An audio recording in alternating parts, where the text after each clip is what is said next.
que si les richesses colossales de ce pays profitent au Bakongo, si ces richesses profitent au Bangala, ça profite au Baluba, aux Anamongo, à toutes les ethnies de ce pays, au Baswahili. Si les richesses colossales de ce pays nous profitent tous, personne parmi nous n'aura l'envie de vouloir se séparer de ce pays, parce que la chose nous profite tous. Mais si nous gérons le pays avec des injustices qui, à travers le vaste panorama de la race humaine, a toujours fait révolter certaines communautés, si nous gérons ce pays avec des injustices à la manière de l'Empire romain, alors notre pays, la République démocratique du Congo, va subir la loi de l'histoire qui veut que tout pays multinational, géré par des injustices et qui ne procure que de la misère à certaines communautés, finit toujours par éclater en plusieurs États indépendants. Je tiens à vous rappeler ce que je vous avais aussi dit, parce que beaucoup de gens dans ce pays ne me comprennent pas. Ils pensent que moi, je suis trop focalisé sur le Congo central. Mais je vais vous donner un exemple. Vous avez mis au monde 7 enfants. S'ils sont à parfaite bonne santé, un enfant est malade. Le papa et la maman auront plus leur attention tournée vers l'enfant malade que vers les enfants qui sont à bonne santé. Si maintenant les enfants qui sont en bonne santé commencent à dire que papa et maman n'aiment que celui-là, nous ne nous aiment pas, les enfants se trompent. Les enfants, c'est les enfants de ce papa et de cette maman. Mais s'ils sont en bonne santé, un enfant est malade, l'attention des parents est plus attirée vers l'enfant malade. Et je le proclame que le Congo central est l'enfant malade de la République démocratique du Congo. Pourquoi ces derniers temps nous parlons trop du Kivu? Mais parce que le Kivu est devenu l'enfant malade de notre pays.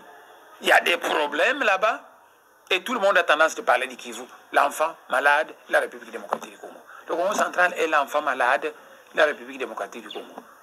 Parce que les injustices qui se commettent là-bas, ça ne se commet dans aucune autre province. On écarte les Bakongos des entreprises. Depuis l'époque coloniale, les Belges disaient toujours que les Bakongos sont un peuple travailleurs, bons gestionnaires et dotés de valeurs morales et spirituelles. Les Bakongos sont restés les mêmes. Pourquoi on les écarte des entreprises? Pour les remplacer par des autres. Aller à Lungongo, aller partout dans le Bas-Congo, on est en train d'écarter les Bas-Congo des entreprises pour les remplacer par les gens qui viennent des autres provinces. Alors, je suis un leader politique de ce pays, mais chaque leader politique est né quelque part. Là où vous venez, les gens souffrent, malmenés, vous vous taisez, quel genre de politique vous faites? Donc, je parle un peu beaucoup du Congo central, simplement parce que le Congo central actuellement est l'enfant malade, vu sous l'angle d'injustice qu'on soumet à cette province-là. Mettez fin à ces injustices qui sont pour moi une distraction et vous verrez mon action totalement centrée sur toute la République démocratique du Congo. Mais aussi longtemps que vous allez continuer à frapper de l'autre côté, moi je serai constamment interpellé pour dire c'est eux qui m'ont donné ce corps physique, je suis un esprit, mais vêtu d'un corps physique, c'est eux qui m'ont donné ce corps, ils souffrent, j'ai le devoir de leur être reconnaissant. Voilà ce que j'ai. Et c'est là où je vous disais dans ma première conférence que quand je critique un Mukongo qui a commis une gaffe, tous les non-originaires sont contents.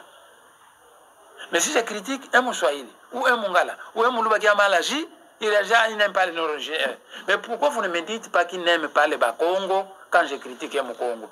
Donc c'est une vision erronée. C'est vraiment une vision erronée. Je suis un grand nationaliste congolais qui connaît beaucoup de choses plus que les autres et qui aime sérieusement ce pays avec toutes ses ethnies. Quand nos frères Baluba avaient été chassés du Katanga, moi je les ai défendus plus que Etienne Tshisekedi. Dieu m'a doté du franc-parler.